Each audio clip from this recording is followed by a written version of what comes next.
चलिए जो चलिए तो आज की इस वीडियो में हम लोग शुरू करने वाले हैं वेपर प्रेशर और राउल्स लॉ।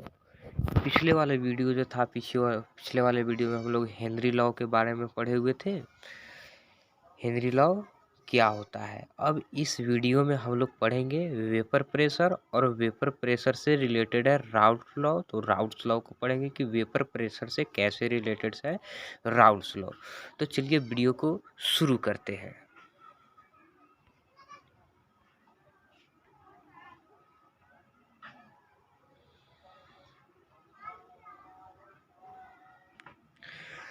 तो चलिए यहाँ पे सबसे पहले हम लोग पढ़ते हैं वाष्प दाब। वाष्प दाब क्या होता है? Vapour pressure. तो यहाँ पे हम लोग जो वेपर प्रेशर पढ़ने वाले हैं, वाष्प दाब पढ़ने वाले, ये लिक्विड द्रव का वाष्प दाब पढ़ने वाले हैं। यहाँ पे हम लोग द्रव का वाष्प दाब पढ़ेंगे कि द्रव जो होता है उसके अपना जो अवस्था रहता है, उस अवस्था में जो वाष्प दाब होता है उसके बारे में पढ़ेंगे। जैसे कभी आप लोग पेट्रोल देखे होइएगा, पेट्रोल आप लोग देखे हुए, उसको अगर वो लिक्विड अवस्था में रहता है, मगर उसको जब हम छोड़ देते हैं तो वो वेपर प्रेशर के रूप में रहता है, और उसको अगर खुला छोड़ देंगे तो वो धीरे धीरे खत्म हो जाता है। तो उसी प्रकार से बहुत सारे लिक्विड होते हैं जो वाष्प दाब अर्थात वेपर प्रेशर के रूप में मौजूद रहते हैं, उसमें वेपर प्रेशर मौजूद रहता है। तो यहाँ पर चलिए देखते हैं कि वाष्प दाब क्या है। तो देखिए, एक निश्चित ताप पर साम्य अवस्था में, यहाँ पर ये आपको ध्यान में रखना है, एक निश्चित ताप पर साम्य अवस्था में द्रव की सतह पर आरोपित वाष्प के दाब को द्रव का वाष्प दाब कहते हैं। अर्थात एक निश्चित ताप पर, अर्थात वहाँ पे आपको ताप घटाया बढ़ाया नहीं जाएगा, एक ताप फिक्स रहेगा। और साम्य अवस्था में, यहाँ पे एक निश्चित ताप पर साम्य अवस्था में, ये बात आपको याद रखना है, साम्य अवस्था में रहेगा इक्विलिब्रियम में। द्रव की सतह पर आरोपित वाष्प के दाब, आरोपित जो कुछ वाष्प होते हैं उनके वेपर होते हैं उनके प्रेशर को द्रव का वाष्प दाब कहते हैं। अर्थात एक निश्चित ताप पर साम्य अवस्था में द्रव की सतह पर आरोपित वाष्प के दाब को द्रव का वाष्प दाब कहते हैं। जैसे पेट्रोल होता है, और पेट्रोल जो होता है लिक्विड अवस्था में रहता है, फिर भी जो उसके ऊपर है कुछ ना कुछ प्रेशर रहता है। जैसे यहाँ पे हम एक द्रव लेते हैं, एक द्रव लेते हैं, और इस द्रव के ऊपर, और यहाँ पे इस द्रव के ऊपर कुछ ना कुछ क्या रहेगा, प्रेशर मौजूद रहेगा। तो इसी प्रेशर को हम लोग क्या बोलते हैं? इसी प्रेशर को हम लोग वाष्प दाब बोलते हैं। अर्थात द्रव की ये जो है ना, द्रव की ये वाष्प दाब है, जहाँ पे टेम्परेचर एक निश्चित होगा, वहाँ पे टेम्परेचर घटाया बढ़ाया नहीं गया होगा। तो इसी चीज़ को हम लोग द्रव का वाष्प दाब बोलते हैं। तो चलिए अब हम लोग आगे देखते हैं। तो यहाँ पे आगे है वाष्प दाब। जैसे यहाँ पे आप लोग देख लीजिए, जैसे यहाँ पे वाष्प दाब है, जैसे वेपर प्रेशर, यहाँ पे कुछ लिक्विड्स है, और लिक्विड्स के जो यहाँ पे है, जो यहाँ पे ये शुद्ध अवस्था में इसका है, जैसे यहाँ पे जो है ये शुद्ध अवस्था में है। यहाँ पे तो इसके शुद्ध अवस्था में, लिक्विड के शुद्ध अवस्था में कुछ ना कुछ यहाँ पे वेपर प्रेशर, कुछ ना कुछ यहाँ पे वाष्प है, इसी को हम लोग वेपर प्रेशर वाष्प दाब कहते हैं। तो ये हो गया लिक्विड का वाष्प दाब। और बहुत सारे ऐसे, अब यहाँ पे वाष्प दाब हो गया, तो चलिए इसके खास बात पे चलते हैं कि यहाँ पे जो वाष्प दाब होता है, वाष्प दाब से प्रभावित होने वाले कौन कौन से कारक है जिसे द्रव के वाष्प दाब को प्रभावित कर सकता है। तो द्रव के वाष्प दाब को प्रभावित करने वाले कारक कौन कौन से कारक है जो द्रव के वाष्प दाब को प्रभावित करते हैं? तो चलिए यहाँ पर देखते हैं। फर्स्ट जो है ताप के बढ़ाने से वाष्प दाब बढ़ता है। तो ये तो यहाँ पे रहे, तो अगर सीधी सी बात है, जब हम टेम्परेचर बढ़ाएंगे किसी लिक्विड को, अगर हम टेम्परेचर देते हैं तो वह गैस में कन्वर्ट होने लगता है, अर्थात उसकी जो वाष्प दाब है, उसका जो वेपर है वो बढ़ने लगता है। तो यहाँ पे फर्स्ट आता है ताप। अगर ताप बढ़ाएंगे तो उसका वाष्प दाब भी बढ़ेगा। अगर किसी लिक्विड को अगर हम गर्म करते हैं, हीट करते हैं, तो उसका वाष्प दाब भी बढ़ने लगता है। अब यहाँ पे जो दूसरा है द्रव की प्रकृति, अगर वह द्रव जो है जिसका वेपर प्रेशर बनता है, अगर वह द्रव का आंतराणविक आकर्षण बल कमजोर है तो उसका वाष्प दाब उच्च होगा। जैसे यहाँ पर देखिए, जैसे यहाँ पर हम एक लेते हैं, इसमें एक लिक्विड लेते हैं जो एकदम पास है, जो एकदम क्या है, पास पास है, तो उसके कुछ यहाँ पे जब इसको हम लोग हीट करेंगे, जब यहाँ पे इसको हम लोग हीट करेंगे तो इसमें वेपर प्रेशर थोड़ा कम बनेगा। और एक यहाँ पे हम लोग लिक्विड लेते हैं जो उसका अंतराण्विक आकर्षण बल है वह कमजोर है, अर्थात उसके जो पार्टिकुलर है वह अलग अलग है, दूर दूर पे है, अर्थात इसके बीच जो आकर्षण बल है वह कमजोर है। तो इसको हल्का सा हीट देंगे, ये वेपर के रूप में कन्वर्ट होने लगेगा, हल्का सा हीट देंगे ये वेपर के रूप में कन्वर्ट होना शुरू हो जाएगा। तो यहाँ पे अगर जिस द्रव का अगर अंतराण्विक आकर्षण बल अगर कमजोर होगा तो उसका वाष्प दाब क्या होगा, उच्च होगा, और जिस द्रव की अंतराण्विक आकर्षण बल मजबूत होगा उसका वेपर प्रेशर कम होगा। तो यहाँ पे याद रखना है, द्रव की प्रकृति के लिए अगर अंतराण्विक आकर्षण बल अगर कमजोर है उस द्रव का तो उसका वाष्प दाब उच्च होगा। अब चलिए थर्ड नंबर में चलते हैं। तो यहाँ पे थर्ड नंबर है क्वथनांक। कम क्वथनांक वाले द्रव का वाष्प दाब उच्च होता है। तो यहाँ पे कम क्वथनांक वाले द्रव का वाष्प दाब उच्च होता है। अब किसी का कम क्वथनांक अर्थात हल्का सा हीट देने पर वह क्या हो जाता है, क्वथनांक हो जाता है, बॉयल करने लगता है, तो उसका वाष्प दाब क्या होगा, उच्च होगा, क्योंकि उसको हल्का सा हीट दिए और वह वेपर प्रेशर में कन्वर्ट होने लगा, अर्थात वह बॉयल होने लगा, अर्थात उसके बीच जो आकर्षण बल होगा वह आकर्षण बल कमजोर होगा, जो हल्का सा भी हीट देंगे तो वह बॉयल होने लगेगा। तो कम क्वथनांक वाले द्रव का भी वाष्प दाब क्या होता है, उच्च होता है। यहाँ रखना है कि कम क्वथनांक होना चाहिए, तो जिसका अगर कम क्वथनांक है अगर द्रव का तो उस द्रव का वाष्प दाब उच्च होगा। अब चलिए फोर्थ नंबर में चलते हैं। फोर्थ नंबर में द्रव की शुद्धता पर, द्रव की शुद्धता पर ये चीज़ आपको याद रखना, ये बहुत ही खास चीज़ है। 4 नंबर जो है इसका फैक्टर द्रव की शुद्धता। शुद्ध द्रव का वाष्प दाब इसके विलयन की तुलना में अधिक होता है। शुद्ध द्रव का वाष्प दाब इसके विलयन की तुलना में अधिक होता है। यहाँ पे कहा जा रहा है कि अगर कोई शुद्ध द्रव है तो उसका वाष्प दाब अगर उस द्रव को अगर विलयन में मिला देते हैं तो वह विलयन का वाष्प दाब क्या हो जाएगा, कम हो जाएगा अपेक्षा शुद्ध द्रव में। तो शुद्ध द्रव जो रहता है वहाँ पे उसका वाष्प दाब ज़्यादा होता है, जब उसको विलयन में मिला देते हैं तो उसका वाष्प दाब कम हो जाता है। जैसे यहाँ पर देखिए ये जो हमारा ये शुद्ध द्रव है, ये शुद्ध द्रव है, तो यहाँ पे वेपर प्रेशर इसका ज़्यादा है, यहाँ पे देख रहे हैं आप लोग, यहाँ पे वेपर प्रेशर इसका ज़्यादा है, जबकि इसमें हम वी लेयर को मिला दिए, अर्थात इसमें हम किसी इसका विलयन बना दिए, तो विलयन बना दिए तो यहाँ पे वेपर प्रेशर इसका क्या हो गया, कम हो गया, तो यहाँ पे वेपर प्रेशर इसका कम हो गया। तो ये याद रखना है, शुद्ध द्रव का वाष्प दाब ज़्यादा होता है और विलयन का वाष्प दाब कम होता है।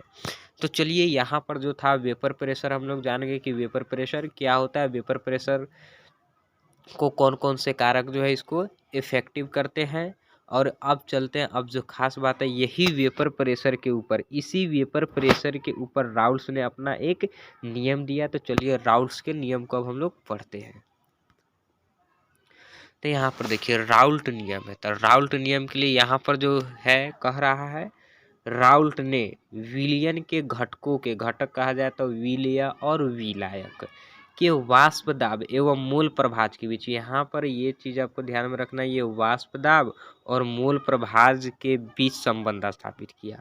वाष्प दाब और मोल प्रभाज, ये दो चीज़ आपको याद रखना है कि विलयन के घटक जो होता है, घटक के वाष्प दाब और मोल प्रभाज के बीच संबंध स्थापित किया, जिसे राउल्ट नियम कहते हैं, जिसे हम लोग राउल्ट नियम कहते हैं।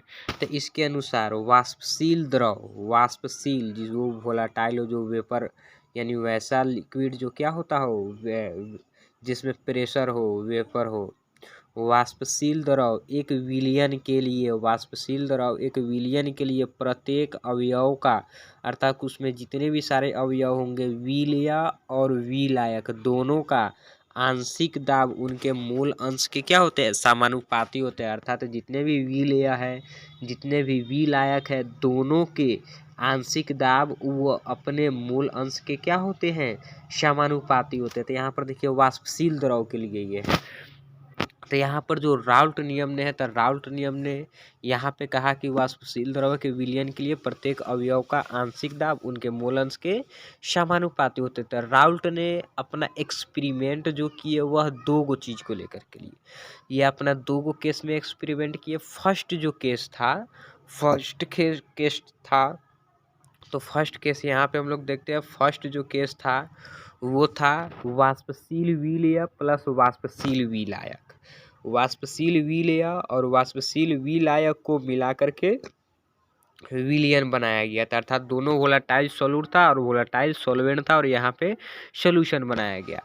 यहाँ पे वाष्पशील कहने का अर्थ जो विलेय था उसका भी कुछ ना कुछ वेपर प्रेशर था और विलायक जो था उसका भी कुछ ना कुछ वेपर प्रेशर था, अर्थात तो दोनों ही लिक्विड था और दोनों लिक्विड वाष्प विलेय भी लिक्विड ही था और विलायक भी लिक्विड ही था, अर्थात तो दोनों हमारा लिक्विड था और वैसे लिक्विड थे जिसमें वाष्प बनता हो, और दोनों वैसे लिक्विड थे जिनमें वाष्प बनता है, अर्थात सेम ही प्रकार का विलेय और सेम ही प्रकार का विलायक से विलियन बनाया गया। तो यहाँ पर देखिए, यहाँ पर जो है ये यहाँ पर ये विलेय है जिसके यहाँ पर भी कुछ ना कुछ वेपर है और यहाँ पर विलायक है इसका भी कुछ ना कुछ वेपर है और यहाँ पे दोनों को मिला करके एक विलियन बनाया गया जिसमें विलेय का भी वाष्प होगा और विलायक का भी वाष्प होगा। तो चलिए यहाँ पर देखते हैं, यहाँ पर ये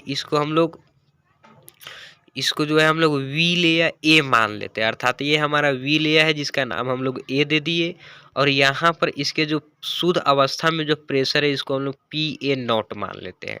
यहाँ पे शुद्ध अवस्था में विलेय का जो वाष्प दाब है, शुद्ध अवस्था में विलेय का वाष्प दाब को हम लोग PA0 कह देते हैं। और यहाँ पर ये विलायक, ये जो लाल वाला है इसको हम लोग विलायक मान लेते हैं बी। ये विलायक बी है जिसके शुद्ध अवस्था में जो वाष्प दाब है, शुद्ध अवस्था में जो वाष्प दाब है, शुद्ध अवस्था में वाष्प दाब को हम लोग PB0 मान लेते हैं। शुद्ध अवस्था में वाष्प दाब को PB0 मान लिए। अब आगे देखिए, अब यहाँ पे विलेय को हम लोग मिला रहे हैं विलियन बनाने के लिए, जिसका मूल अंश XA है, जिसका मूल अंश कितना मान लिए हम लोग, मूल अंश XA मान लेते हैं। और यहाँ पर विलियन बनाने के बाद इसका जो विलियन बनाने के बाद जो वाष्प दाब है वह PA हो गया। पहले इसका PA0 था शुद्ध अवस्था में, जब विलियन बनाए तो यहाँ पे इसका वाष्प दाब PA हो गया, क्योंकि बतलाए हुए थे पहले ही हम लोग पढ़ लिए हुए थे वाष्प दाब में कि शुद्ध अवस्था के अपेक्षा विलियन में उसका वाष्प दाब कम हो जाता है। तो यहाँ पे विलियन का जो वाष्प दाब होगा कम होगा विलियन में, और विलेय का जो शुद्ध अवस्था में वाष्प दाब होगा ये ज़्यादा होगा और ये कम होगा। तो यहाँ पे PA0 है तो यहाँ पे PA हो जाएगा। और इसका मान लेते हैं यहाँ पर विलेय है तो विलेय का जो मूल अंश है वह XA है। यहाँ पे मूल अंश है ये XA है और यहाँ पर फिर हम विलायक को मिलाते हैं। यहाँ पे विलायक को मिला रहे हैं तो विलायक को मिला रहे हैं जिसका मूल अंश XB है। विलायक को मिला रहे हैं जिसका मूल अंश XB है और इसके विलियन में इसका जो प्रेशर है वह PB है। विलियन में इसका जो प्रेशर है PB है, क्योंकि शुद्ध अवस्था में PB0 है तो यहाँ पे विलियन में इसका जो वेपर प्रेशर हो जाएगा वह PB हो जाएगा। और दोनों को मिला करके यहाँ पे विलियन बनता है, दोनों को मिला करके यहाँ पे विलियन बनाता है। तो यहाँ पर एक बार देख लीजिए, यहाँ पे विलेय ए है जिसकी शुद्ध अवस्था में वाष्प दाब PA0 है और इसका जो मूल अंश है वह XA है और विलियन बनाने के बाद विलेय का प्रेशर PA है और यहाँ पे विलायक B है जिसके शुद्ध अवस्था में वाष्प दाब PB है और मूल अंश मिलाने के बाद इसका जो मूल अंश है वह XB है और विलियन बनाने के बाद इसका वाष्प दाब PB हो जाता है। अर्थात यहाँ पर ये भी वोलेटाइल है और ये भी वोलेटाइल है, तो जब विलियन बनाएंगे तो दोनों के प्रेशर होंगे ना, सिर्फ विलायक या सिर्फ विलेय का तो होंगे नहीं, क्योंकि दोनों वाष्पशील है। विलेय भी वाष्पशील है और विलायक भी वाष्पशील है तो दोनों के प्रेशर होंगे। यहाँ पर देखिए दोनों का प्रेशर मौजूद है तो यहाँ पर मान लेते हैं यहाँ पे विलेय का प्रेशर जो मौजूद है वह PA है और विलायक का जो प्रेशर है वह PB है और विलायक का मूल अंश XB है और विलेय का मूल अंश XA है। अब यहाँ पे अगर विलियन का हम टोटल प्रेशर निकालें, यहाँ पे विलियन का अगर हम लोग टोटल प्रेशर निकालेंगे तो विलेय के प्रेशर को और विलायक के प्रेशर को जोड़ देंगे PA प्लस PB। तो यहाँ पर देखिए P टोटल बराबर निकल जाएगा मेरा PT बराबर P टोटल बराबर PA plus P A plus P B निकल जाएगा, जिससे हमारा विलियन का टोटल प्रेशर निकल जाएगा। अब यहाँ पर देखिए, अब यहाँ पर हम एक विलियन बना रहे हैं जहाँ पे फर्स्ट केस है, जहाँ पे विलेय भी वाष्पशील है और विलायक भी वाष्पशील है। तो राल्ट नियम क्या कहता है कि प्रत्येक अवयव का मूल अंश, प्रत्येक अवयव का वाष्प दाब उनके मूल अंश के समानुपाती होता है। अर्थात यहाँ पर विलियन बना रहे हैं तो इसका प्रेशर, विलेय का प्रेशर XA के समानुपाती होगा, और यहाँ पे PB यानी विलायक का प्रेशर PB XB के समानुपाती होगा। दोनों के एक दूसरे के क्या होंगे, समानुपाती होंगे। अर्थात प्रत्येक अवयव का, अवयव कहे तो विलेय और विलायक दोनों का अलग अलग क्या होगा, समानुपाती होगा। तो आइए यहाँ पर देखते हैं आगे। तब यहाँ पर देखिए PA समानुपाती XA होगा। PA अर्थात ये विलेय के लिए, अवयव A के लिए है, अवयव A के लिए है PA समानुपाती XA, जहाँ PA क्या है, विलेय का हमारा क्या है, वाष्प दाब है, और यहाँ पे XA विलेय का मूल अंश है। तो इसका आंशिक दाब इसके मूल अंश के क्या हो जाते हैं, समानुपाती हो जाता है। तो यहाँ पे हम लोग मैथमेटिकली जानते हैं, जब समानुपाती हटाएंगे तो समानुपाती हटाने के बाद एक कांस्टेंट लगाते, तो यहाँ पे PA बराबर PA नॉट XA आ जाता है। PA बराबर PA नॉट XA, जहाँ PA को हम लोग राउल्ट कांस्टेंट भी कहते हैं, PA नॉट को हम लोग राउल्ट कांस्टेंट कहते हैं, जो इसका शुद्ध अवस्था का वेपर प्रेशर होता है। फिर अब विलायक के लिए आते हैं, अर्थात अवयव B के लिए। तो अवयव के B के लिए क्या हो जाएगा, PB समानुपाती XB, PB समानुपाती XB, जहाँ इसमें भी समानुपाती हटाएंगे तो एक कांस्टेंट आएगा, जिसको PB बराबर PB नॉट XB आएगा। तो यहाँ पे केस फर्स्ट, यहाँ पे फाइनल मेरा हो गया कि दोनों के अनुसार से जो यहाँ पर होगा PA बराबर PA नॉट XA और PB नॉट XB। और एक बात यहाँ पे याद रखना है, यहाँ पर जब भी हम लोग प्रेशर लेंगे, यहाँ पे एक का प्रेशर ज़्यादा रहेगा। तो यहाँ पे मान लेते हैं PA नॉट का प्रेशर ज़्यादा है और PB नॉट का प्रेशर कम है। अर्थात अवयव B का प्रेशर क्या है, मेरा ज़्यादा है, और अवयव A का प्रेशर कम है। क्योंकि दोनों का प्रेशर अगर समान रखेंगे तो विलियन में कोई नहीं घुलेगा। तो एक का प्रेशर हम लोग ज़्यादा कर देंगे और एक का प्रेशर हम लोग कम मान लेंगे, ये आप लोग को ध्यान में रखना है।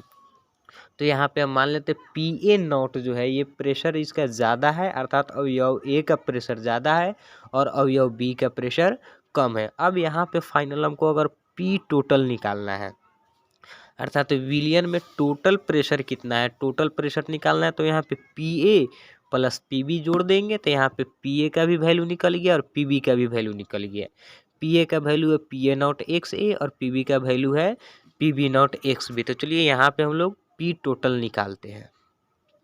तो यहाँ पे देखिए P टोटल के लिए था हमारा PA प्लस PB, तब यहाँ PA प्लस PB का मान रखेंगे। तो PA प्लस PB का मान रखेंगे तो P टोटल बराबर हो गया PA not XA plus PB not XB। अब यहाँ पे हम लोग XA प्लस XB बराबर 1 जानते हैं मूल फ्रैक्शन से, मूल अंश से, मूल प्रभात से में हम लोग पढ़े हैं कि XA प्लस XB अर्थात विलेय का मूल और विलायक के मूलों का योग 1 होता है। तो यहाँ पे हम XA या XB का मान निकाल सकते हैं। तो यहाँ पे हम XB का मान निकाल लिए, XB का मान निकाल लिए तो 1 माइनस XA हो जाएगा, ये A उधर चल जाएगा तो प्लस से माइनस हो जाएगा। तो यहाँ जो XB है, XB के जगह पे इस मान को हम लोग रख दे रहे हैं। तो यहाँ पे P टोटल बराबर PA नॉट XA या प्लस PB का PB और XB के जगह पे 1 माइनस XA हो गया, क्योंकि यहाँ पे XB का मान निकल गया।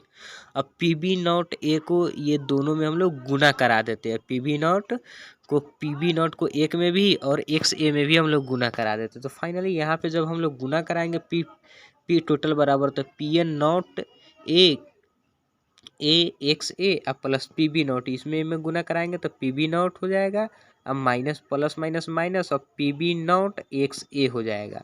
अब यहाँ पर देखिए इसमें भी XA है और इसमें भी XA है, तो दोनों में XA कॉमन ले लेंगे। तो यहाँ पर जो फाइनली मेरा निकल जाएगा P टोटल बराबर PB नॉट का PB not plus XA X A इसमें भी कॉमन ले लेंगे और एक्स ए इसमें भी कॉमन ले लेंगे, तो इसमें बच जाएगा पी ए नॉट और यहाँ पे बच जाएगा पी बी नॉट। तो फाइनली यहाँ पे मेरा विलियन का टोटल प्रेशर का जो इक्वेशन है, टोटल प्रेशर का इक्वेशन ये आएगा मेरा। फाइनली ये टोटल प्रेशर का इक्वेशन ये हो जाएगा, पी टोटल बराबर P B not plus X A और P A not minus P B. अब ये आपके ऊपर डिपेंड करता है, यहाँ पे पी बी है तो यहाँ पे पी ए भी हो सकता है। यहाँ पे हम एक्स बी का मान निकाल रहे हैं तो यहाँ पे एक्स ए का भी मान हम लोग निकाल करके वहाँ पे रख सकते हैं। लेकिन जिसका प्रेशर ज़्यादा रहेगा, जिसका प्रेशर ज़्यादा रहेगा उसका मान हम लोग नहीं निकालेंगे। जिसका प्रेशर कम रहेगा, जैसे वहाँ पे हम लोग अवयव बी का प्रेशर को हम लोग कम माने हुए, तो जिसका प्रेशर कम मानेंगे उसी का मान निकालेंगे, ताकि जिसका प्रेशर ज़्यादा रहे उसी में से ना घटेगा कम प्रेशर। तो यहाँ पे याद रखना है, जब आप ज़्यादा वाला प्रेशर को ले रहे हैं, ज़्यादा प्रेशर अगर एक्स ए अवयव को मान रहे हैं तो बी का मान निकाल के रखेंगे, अगर ज़्यादा प्रेशर बी को मान रहे हैं तो ए का मान निकाल करके रखेंगे। तो यहाँ पे पी टोटल बराबर फाइनली निकल गया यहाँ पे। अब इसका हम लोग ग्राफ देख लेते हैं, राउल्स नियम का ग्राफ देख लेते हैं यहाँ पे। तो इसका जो ग्राफ के लिए है, तो फर्स्ट इक्वेशन जो मेरा था पी ए बराबर P A not x A, और सेकेंड इक्वेशन जो मेरा आया था वो दो के लिए पी बी बराबर P B not X B, और जो टोटल के लिए आया था विलियन के लिए जो मेरा आया था इक्वेशन वो था पी टोटल बराबर पी ए प्लस एक्स ए, इतना था।